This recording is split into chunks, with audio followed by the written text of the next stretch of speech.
ಕೋಲಾರ ಜಿಲ್ಲೆಯ ಶ್ರೀನಿವಾಸಪುರ ತಾಲೂಕಿನಲ್ಲಿ ಭೀಕರ ರಸ್ತೆ ಅಪಘಾತ ಸಂಭವಿಸಿದ್ದು, ಕಾರು ನಿಯಂತ್ರಣ ತಪ್ಪಿ ವಿದ್ಯುತ್ ಕಂಬಕ್ಕೆ ಡಿಕ್ಕಿ ಹೊಡೆದ ಪರಿಣಾಮ ಓರ್ವ ವ್ಯಕ್ತಿ ಸ್ಥಳದಲ್ಲೇ ಮೃತಪಟ್ಟಿದ್ದಾರೆ.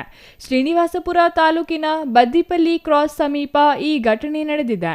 ಗುಡಿಪಲ್ಲಿ ಗ್ರಾಮದ 45 ವರ್ಷದ ಲೋಕೇಶ್ ಮೃತಪಟ್ಟ ದುರ್ದೈವಿ. ಇವರು ವೃತ್ತಿಯಲ್ಲಿ ಪುರೋಹಿತರಾಗಿದ್ದರು ಎಂದು ತಿಳಿದುಬಂದಿದೆ.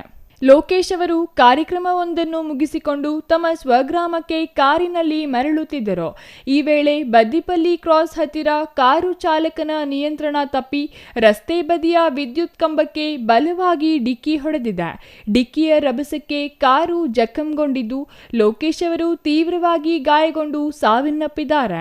ಘಟನಾ ಸ್ಥಳಕ್ಕೆ ಗೌನಿಪಲ್ಲಿ ಪೊಲೀಸ್ ಠಾಣೆಯ ಅಧಿಕಾರಿಗಳು ಭೇಟಿ ನೀಡಿ ಪರಿಶೀಲನೆ ನಡೆಸಿದ್ದು, ಪ್ರಕರಣ ದಾಖಲಿಸಿಕೊಂಡು ಮುಂದಿನ ಕ್ರಮ ಕೈಗೊಂಡಿದ್ದಾರೆ. Chandrashekar, CTV news, Srinivaspur.